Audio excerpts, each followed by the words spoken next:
Naruto অ্যানিমেতে আমরা একের পর এক অনেক পাওয়ারফুল ক্যারেক্টার দেখতে পাই। কেমন হবে যদি এদের মধ্যে একটা র্যাঙ্ক করানো হয় ফ্রম উইকেস্ট টু স্ট্রংগেস্ট। এদের মধ্যে নাম্বার 4 আর 5 তোমরা ভাবতেও পারবে না। আর নাম্বার 1-এ যে ক্যারেক্টার আছে তাকে তো অনেকে চিনেই না। ভিডিওটি অনেক বেশি ইন্টারেস্টিং হতে চলেছে, কিপ ওয়াচিং।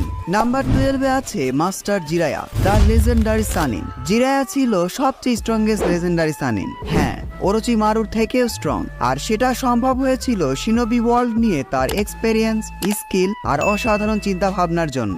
জিরার কাছে আছে incomplete sage mode, toad jutsu, massive rasengan, strong summoning এবং শিনোবি ওয়ার্ল্ড নিয়ে হিউজ নলেজ। সে তার লাইফের পুরো সময় ব্যয় করেছে কোনোহা এবং শিনোবি ওয়ার্ল্ডকে রক্ষার জন্য। আমার কাছে হি ইজ দ্য বেস্ট সেন্সে। সে যাদের যাদের ট্রেনিং দিয়েছে তারা হয় হোকাগে নয়তো একেবারে গড লেভেলে চলে গেছে। মিনাতো, নাগাটো, নারুতো সবাই এর বেস্ট এক্সাম্পল। এছাড়াও জিরার সেজ বোর্ড ইনকমপ্লিট হলেও এটা অনেক পাওয়ারফুল ছিল। পেইন ভার্সেস জিরায়ার ফাইনাল ব্যাটেলে তোমরা সবাই দেখেছো। আর জিরায়া আসলে ঠিক কতটা পাওয়ারফুল সেটা নিয়েও ডিটেলসে ভিডিও আসবে। এই ভিডিওতে 400 লাইক কমপ্লিট হওয়ার পর। So please like this video and share this with your friends.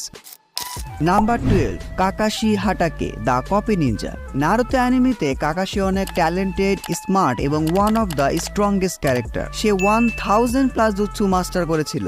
এছাড়াও সে 5 চাকরা নেচারের সবগুলো মাস্টার করে ফেলেছে। ওয়াটার, উইন্ড, ফায়ার, আর্থ এবং লাইটনিং সবকিছু। যারা নারুতো অ্যানিমে খুব ভালো করে দেখেছো তারা জানো এটা কত বড় অ্যাচিভমেন্ট। এছাড়াও কাকাশি একজন নন উচিয়া হয়েও শারিঙ্গান, এমনকি মাঙ্গেকেও শারিঙ্গান অ্যাবিলিটিকেও অনেক উচিহাদের থেকেও ভালোভাবে ইউজ করেছিল। কাকাশির কাছে ছিল চিদরি এবং কামুইর মতো পাওয়ারফুল জুৎসু, যার জন্য সে আমাদের লিস্টে নাম্বার 11-এ আছে। তাহলে একবার ভাবো সামনে ঠিক কতটা পাওয়ারফুল ক্যারেক্টার আসতে চলেছে। নাম্বার 11-এ আছে Itachi Uchiha, the genjutsu master. Naruto অ্যানিমেতে ইতাচির ট্রু পাওয়ার বা পোটেনশিয়াল আমাদেরকে আসলেই দেখানো হয়নি। আর একটু স্ক্রিন টাইম এবং ক্যারেক্টার ডেভেলপমেন্ট পেলে সে হয়তো টপ 5-এ থাকতো। যাই হোক, তারপরে ইতাচি অনেক পাওয়ারফুল এবং স্মার্ট শিনোবি ছিল। সে তার গেনজুৎসু, আমাতেরাসু এবং সুসানে ইউজ করে অনেক পাওয়ারফুল থেকে পাওয়ারফুল ক্যারেক্টারকেও হারাতে পারবে। ইতাচিকে নিয়ে খুব ইন্টারেস্টিং একটা ভিডিও আসতে চলেছে। আশা করি সেটা তোমাদের অনেক ভালো লাগবে।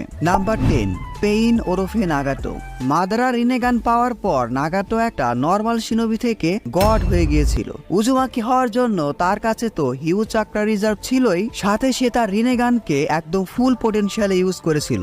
নাগাতোই একমাত্র শিনোবি ছিল যেখানে 6 পাথের পাওয়ারকে সবচেয়ে ভালোভাবে ইউজ করেছিল। Deva path, Asura path, human path, animal path, Preta path এবং সবশেষে নারকা পাথ। সে সবগুলো পাথকে আলাদা আলাদা ভাবে এফেক্টিভ ভাবে